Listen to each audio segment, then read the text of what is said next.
The Grand Chamber of the Galactic Council looked exactly like what would happen if you gave a 5-year-old unlimited budget and told them to design the most important room in the universe. Zara Chen, Earth's newest diplomatic representative, stood at the center of the circular chamber, surrounded by crystalline towers that stretched so high they disappeared into the artificial sky above, because apparently regular ceilings weren't fancy enough for the galaxy's most stuck-up bureaucrats. "The Council recognizes the representative from Sol System," announced High Councillor Vexthor, his tentacles quivering with what Zara assumed was barely contained disdain. The Miraxian's 7 eyes blinked in that particular pattern that all council members seemed to perfect, the one that screamed, "I'm tolerating your existence, but I'd rather be getting my scales polished." Zara straightened her diplomatic uniform and resisted the urge to roll her eyes. She'd been standing here for 3 hours watching various alien species debate the pressing galactic issue of proper waste management protocols for zero-gravity environments, because obviously that was more important than the imprisoned princess of the Crystalline Empire rotting in a cell on Nexus Prime. "Honorable Council," Zara began, using her most diplomatic voice, the one she reserved for particularly dense relatives at family gatherings, "Earth formally requests to address the matter of Princess Nyxis's continued detention." The chamber erupted in a cacophony of translated whispers and chirps. Councillor Zyklax, a being that looked like a cross between a peacock and a jellyfish, flashed various shades of purple in what Zara had learned was the universal sign for, "How dare you bring up something we're trying to ignore." To her right, Representative Blacks of the Hovarian Collective picture a sentient cloud with anger management issues condensed into their most formal shape. "The matter of the crystalline air has been settled," they thundered, literal lightning crackling through their gaseous form. "Settled?" Zara couldn't keep the sarcasm from her voice. "Like how my grandmother's crystal vase was settled when it shattered into 1,000 pieces?" High Councillor Vexthor's tentacles went rigid. "The human's attempt at humor is noted and dismissed."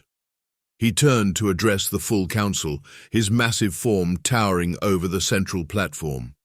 "The princess's crimes against galactic peace have been documented and verified by this august body." Zara bit back a laugh. "August body? More like a collection of the galaxy's most prestigious paper pushers, each one more concerned with their own political power than actual justice." She looked around the chamber, taking in each council member in turn. There was Delegate Crix, whose species had evolved from something like space barnacles and who moved with all the speed and decisiveness of one. Next to him floated Ambassador Yeath of the Silicon Consciousness, their crystalline form refracting light in complex patterns that Zara was pretty sure translated to "not my problem." And of course there was Councillor Drath, whose species name contained so many clicks and whistles that most translators gave up halfway through. They sat in their hover throne, managing to look down their non-existent nose at everyone else in the room. "With all due respect," Zara continued, mentally counting to 10 in every language she knew, "Earth requests a formal review of the evidence against Princess Nyxis. We believe there are inconsistencies in the case that warrant further investigation." The silence that followed was so complete you could have heard a photon drop. Zara smiled her best diplomatic smile, the one that said, "I'm being polite now, but don't test me." She had a feeling things were about to get very interesting in the Galactic Council, whether these pompous windbags liked it or not. Princess Nyxis of the Crystalline Empire wasn't your typical damsel in distress. For one thing, she was made of living crystal that could refract enough energy to power a small star system. For another, she'd been the Empire's leading researcher in quantum harmonics before some genius decided to frame her for attempting to destabilize the galaxy's primary trade routes. The official charges read like a bad space opera plot. Attempted manipulation of quantum pathways with intent to cause widespread navigational chaos.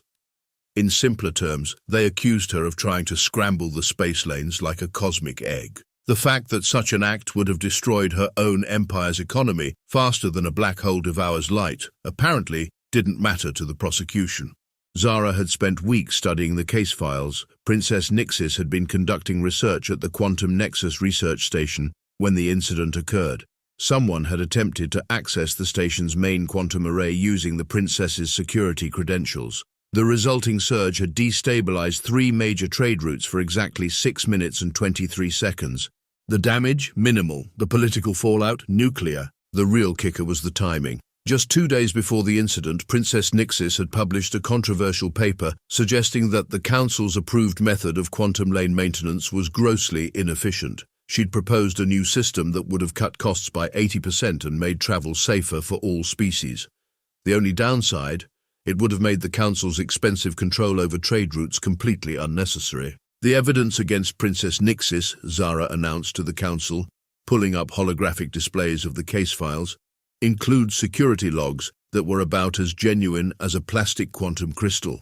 Our analysts found timestamps that don't match standard quantum decay patterns, access codes that change format mid-sequence, and data streams that somehow flow backwards through time. Councillor Drath's translator crackled as they responded, "The evidence was verified by our most advanced systems." "Yes," Zara drawled, "the same systems that are manufactured, maintained, and controlled by corporations owned by Council members. What an amazing coincidence." The truth was, every species in the galaxy knew the charges were bogus. The Crystalline Empire had been gaining too much influence, their technology advancing too quickly. Princess Nyxis, with her brilliant mind and progressive ideas, represented a future where the Council's power would be severely diminished. Can't have that, can we? But nobody dared to intervene. The Hovarians needed the Council's permission to maintain their atmospheric processing stations.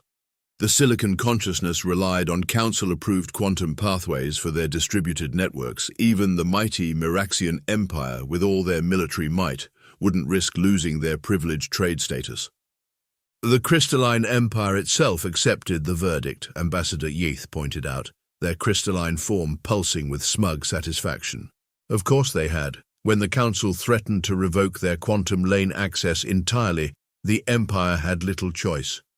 They'd sacrificed their princess to save their people, probably convincing themselves it was the noble thing to do. Now Nyxis sat in a specialized containment cell on Nexus Prime, her crystalline form deliberately kept at frequencies that prevented her from fully accessing her natural abilities. The whole situation made Zara's blood boil, but she kept her diplomatic smile firmly in place as she continued her presentation. Humans might be newcomers to the galactic stage, but they had millennia of experience dealing with bureaucratic bullies and political persecution. Earth requests access to the prisoner for a humanitarian inspection, Zara stated, playing her first card. Under Article 7.3 of the Galactic Charter regarding the treatment of noble caste prisoners, we have the right to ensure proper containment protocols are being followed. She watched the Council members shift uncomfortably. They couldn't deny the request without violating their own laws, but allowing humans anywhere near Princess Nyxis carried its own risks. After all, humanity had developed quite a reputation for creative problem-solving and an annoying habit of ignoring impossible odds. The Council had no idea what they'd started when they decided to imprison a brilliant scientist for the crime of being too innovative.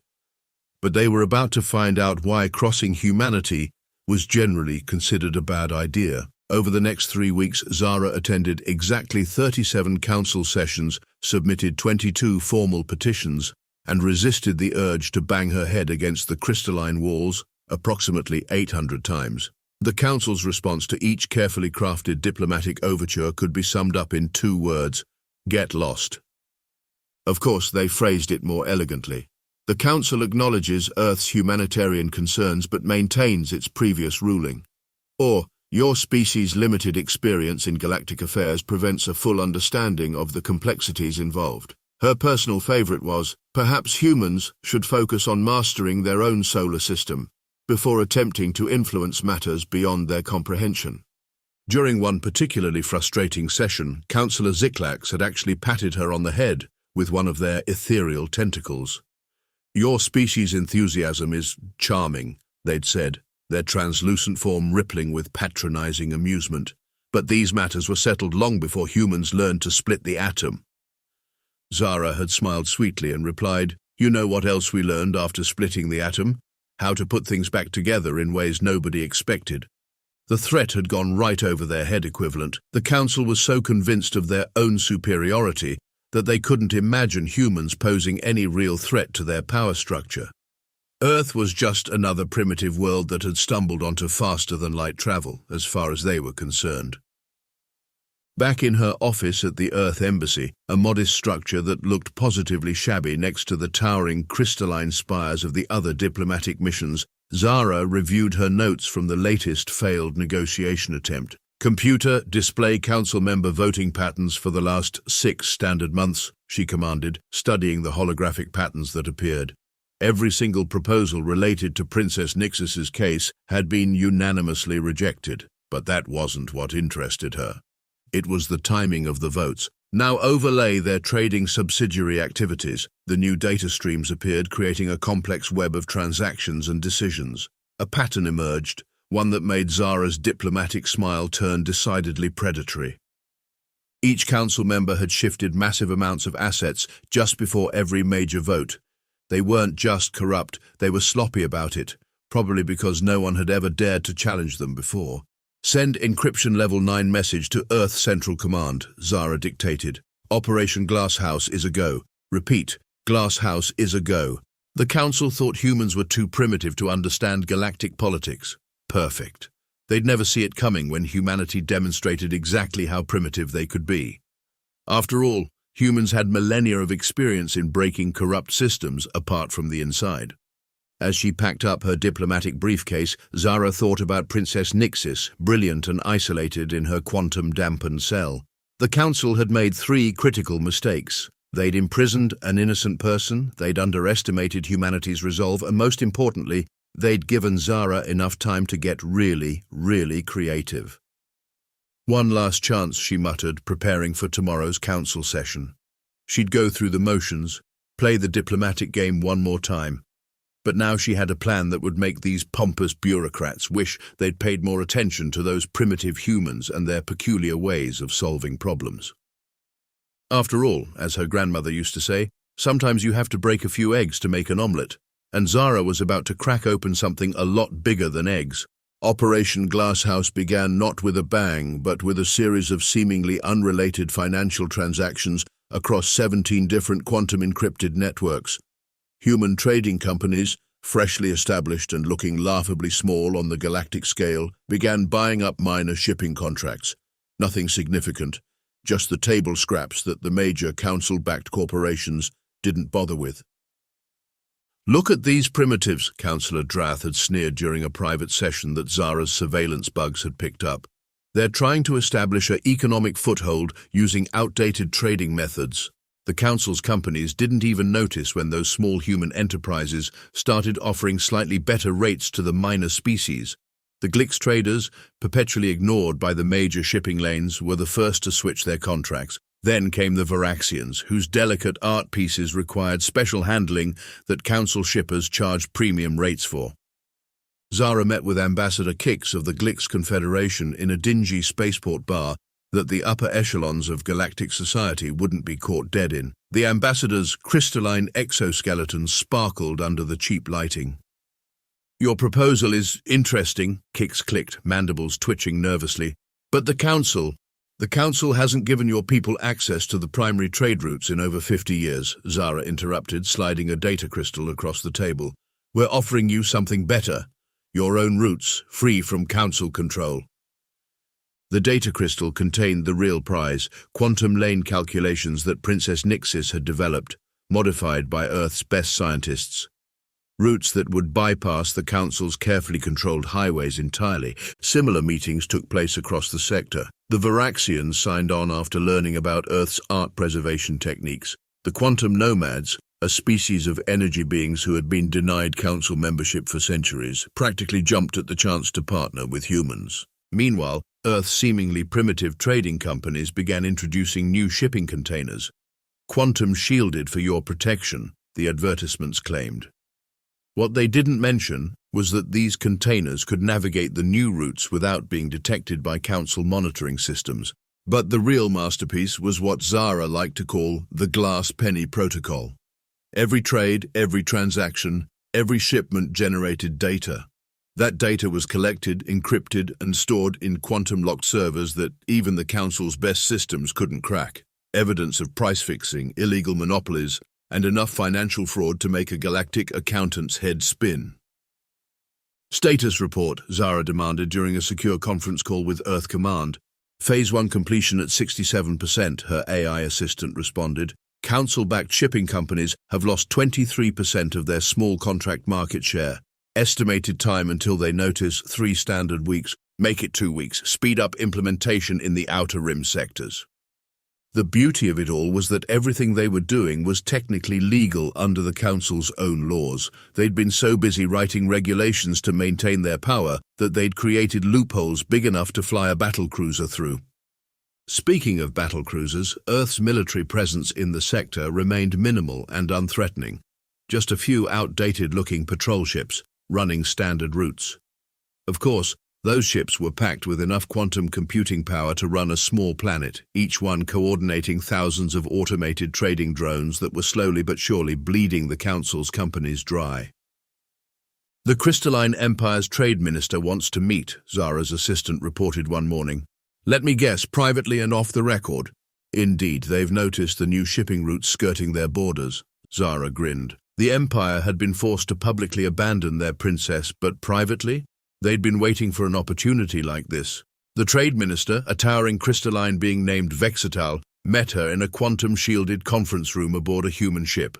No recording devices, no witnesses, no paper trail. Your species moves with remarkable efficiency, Vexatal observed, their crystalline form resonating with cautious approval. We're very motivated, Zara replied, especially when we see injustice being done to brilliant scientists who are only trying to improve things. The minister's crystal facets flickered in what might have been amusement. And if certain trading houses within the Empire were to align their interests with Earth's initiatives, then those houses might find themselves perfectly positioned when the Council's monopoly on quantum lane maintenance suddenly becomes irrelevant. The pieces were falling into place. The Council's power was built on control of trade routes, of information, of money. But they'd forgotten one of the most basic lessons of power. The tighter you grip, the more slips through your fingers, and humans, they were really good at being the sand in the gears of oppressive machines. The first domino fell during a routine council session about waste management regulations. Councillor Zyklax's aide burst into the chamber, their bioluminescent patterns flashing emergency codes.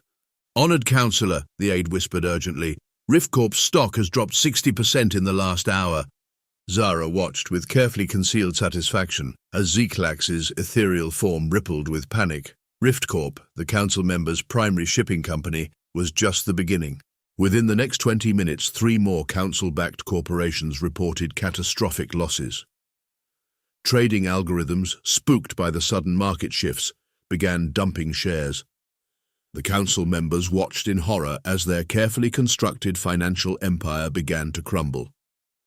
This session is suspended, High Councillor Vexathor announced, all 7 eyes blinking rapidly. We must attend to an urgent point of order, Zara's voice cut through the chaos. Under Section 47 of Council Procedures, all evidence of financial misconduct must be addressed immediately when presented.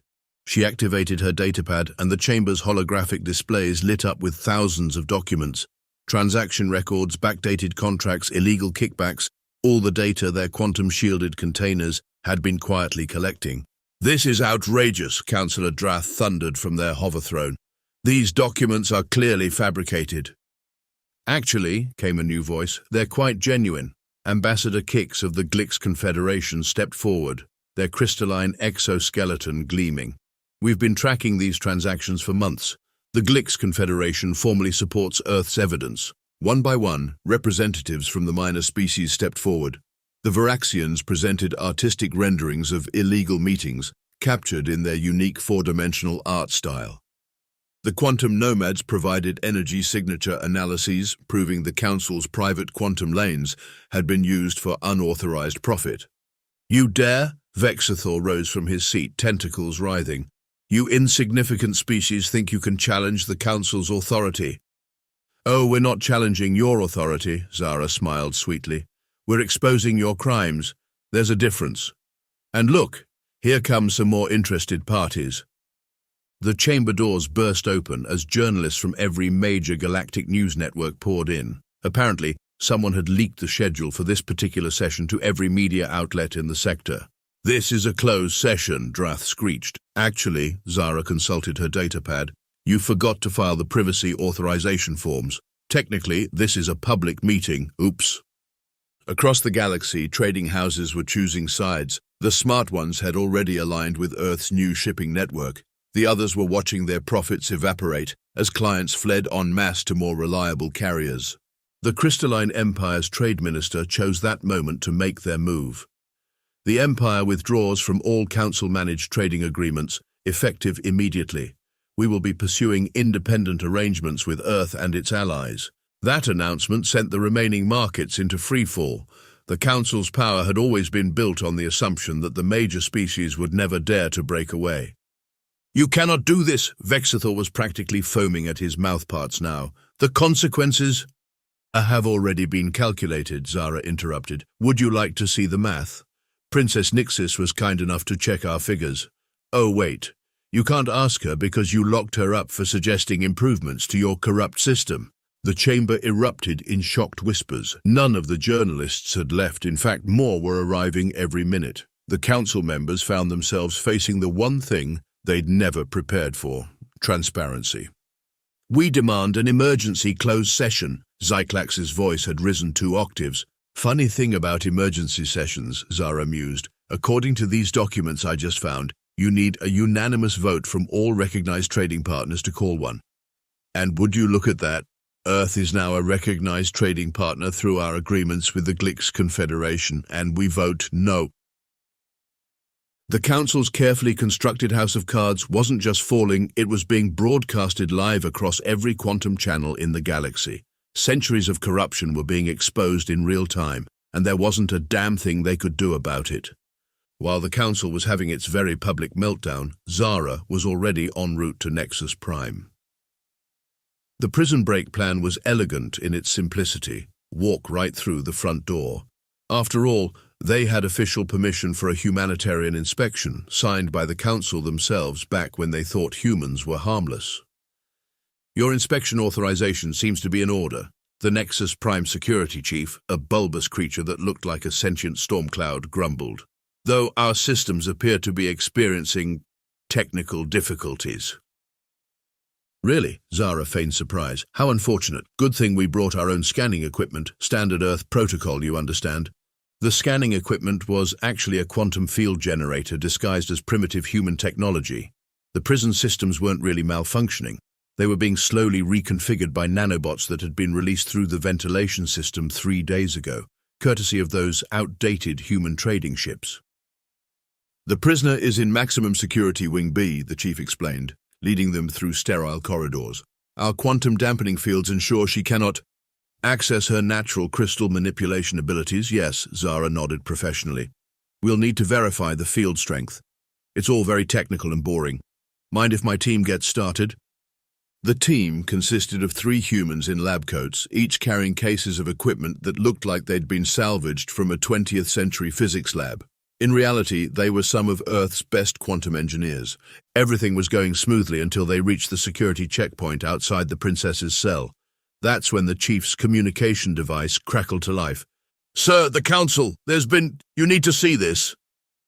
The chief's storm cloud form darkened. "What's happening?" The markets are, everything's falling apart."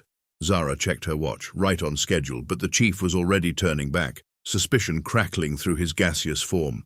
"This inspection is suspended until—" "Oh look, a Class 3 quantum surge in the containment field," one of Zara's engineers shouted. "Highly dangerous.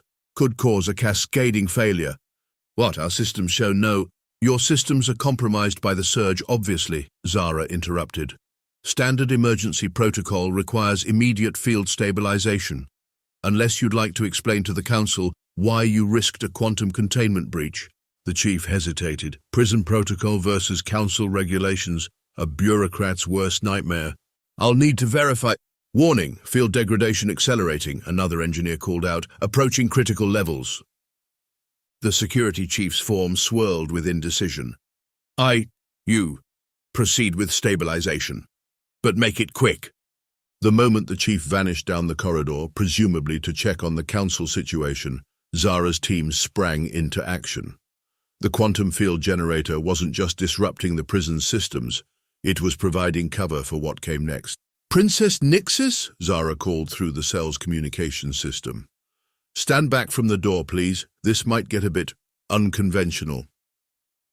More unconventional than crashing the galactic economy to facilitate my rescue, came the crystalline reply, her voice tinged with amusement. You knew? I may be imprisoned, but I'm not blind. Only humans would think to use economics as a weapon. The Council never saw it coming. The cell door slid open with a hiss, revealing the princess in her crystalline glory. Even with the dampening field, she sparkled with barely contained energy. Now, Zara grinned, about that field. One of the engineers pulled out what looked like a child's science fair project, all exposed wires and blinking lights. We call it the quantum tuning fork. Hit the right frequency. The device hummed to life, emitting a tone that made Zara's teeth vibrate. Princess Nyxis's crystalline form resonated in response, and suddenly the dampening field wasn't so dampening anymore. Fascinating, the princess observed as her natural abilities returned. You used harmonic resonance to… Prison break now, science later, Zara interrupted. We've got about 3 minutes before… Alarms began blaring. Make that 0 minutes, time for plan B. What's plan B? Nixus asked as they ran.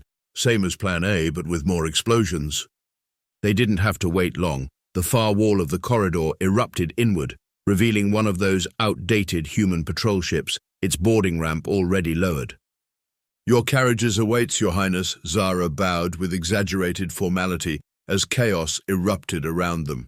Princess Nyxis's crystalline form chimed with laughter. You humans certainly have a unique approach to diplomacy. We find it works better than filing complaints that never get read, Zara replied as they boarded. Though I have to admit, destroying the Council's power structure just to break you out might be a new record for diplomatic escalation. The princess's response was lost in the roar of the engines as they blasted away from Nexus Prime, leaving behind a very confused prison staff and a security chief who was probably regretting several of his life choices. 2 weeks after what galactic media had dubbed the Great Council collapse, Zara sat in the newly reorganized Assembly of Species, trying not to look too smug. It wasn't easy, especially with the former council members relegated to the general seating area instead of their once towering platforms. High Councillor Vexthor, now just Representative Vexthor, had developed an eye twitch. All 7 of his eyes blinked independently whenever someone mentioned trade routes or quantum lane maintenance. Councillor Drath's hover throne had been downgraded to what was essentially a floating chair, and they couldn't maintain eye contact with anyone for more than 3 seconds. The Assembly recognizes Princess Nyxis of the Crystalline Empire, announced the new moderator, a Varaxian whose 4-dimensional art had helped expose the Council's corruption. Princess Nyxis took the central platform, her crystalline form refracting light in patterns that made the former Council members wince. Her first act after being freed had been to publish her complete research on quantum lane optimization. The data proved beyond doubt that the Council's methods had been deliberately inefficient, designed to maintain their control rather than serve the galaxy. The Crystalline Empire proposes a new framework for quantum lane maintenance, she began, one that will be open source, collectively managed, and accessible to all species, regardless of their economic status. The former council members looked like they were collectively suffering from indigestion. Open source? Accessible? These were words that had probably never been uttered in this chamber before. Furthermore, Nixis continued, her crystal facets gleaming, Earth has agreed to share their quantum container technology, which will enable safe navigation of these new routes. That announcement caused a stir. Human technology, once dismissed as primitive, was now the gold standard for secure quantum shipping. Funny how things worked out. Zara watched as various species representatives lined up to pledge their support. The Glix Confederation, the Varaxians, the Quantum Nomads, all the minor species that the Council had ignored for centuries. Even some of the major powers were scrambling to align themselves with the new order. The Silicon Consciousness supports this initiative, announced Ambassador Eth, who had rather quickly forgotten their previous support of the Council. Political crystals rolled downhill, apparently. After the session, Princess Nyxis approached Zara in the Assembly's garden chamber. Your species continues to surprise me, she said, her voice resonating with warm harmonics. Using economic warfare to facilitate a prison break, that's not in any diplomatic handbook I've studied. That's because we wrote our own handbook, Zara grinned. Rule 1. If the system's corrupt, don't play by its rules. Rule 2. When in doubt, see Rule 1. And crashing the entire galactic economy. Just a bonus. Besides, it's already recovering under the new system. Amazing how much more efficient trade can be when it's not propping up a bunch of corrupt bureaucrats. The princess's crystalline form chimed with laughter. The council never understood what they were dealing with, did they? They thought humans were too primitive to be a threat. A common mistake, Zara nodded sagely. Everyone assumes that because we're new to the galactic stage, we don't know how to play the game. They forget that we've had thousands of years of practice at overthrowing corrupt systems on our own planet. A group of former council members shuffled past, carefully avoiding eye contact. They'd all been forced to divest their trading interests and were now learning to live like regular citizens. The horror. Earth's standing in the galaxy has certainly changed, Nixus observed. You've gone from being seen as primitive newcomers to, well, everyone's either trying to ally with you or figure out what you're planning next. We're planning to order pizza and celebrate a job well done, Zara replied. Want to join? It's another primitive Earth custom eating unhealthy food while bragging about how we pulled everything off. News networks across the galaxy were still trying to piece together exactly how humans had managed to dismantle centuries of entrenched power in less than a month. They'd eventually figure it out, but by then the new system would be too well established to challenge. The galaxy was changing. The new assembly of species wasn't perfect, but at least it wasn't run by a bunch of corrupt bureaucrats more interested in their own power than actual governance. Trade routes were open, innovation was encouraged, and if anyone tried to imprison another innocent princess, well, they'd think twice about it now. You know, Princess Nyxis mused as they walked to the Earth Embassy, I think I understand now why humans have that saying about karma. Being a batch, Zara suggested. Exactly. The council thought they were being clever, imprisoning one princess. Instead, they lost their power, their wealth, and their dignity. And all because they underestimated those primitive humans. To be fair, Zara smirked, everyone underestimates the primitive humans, right up until we crash their economy, expose their corruption, and steal their princess.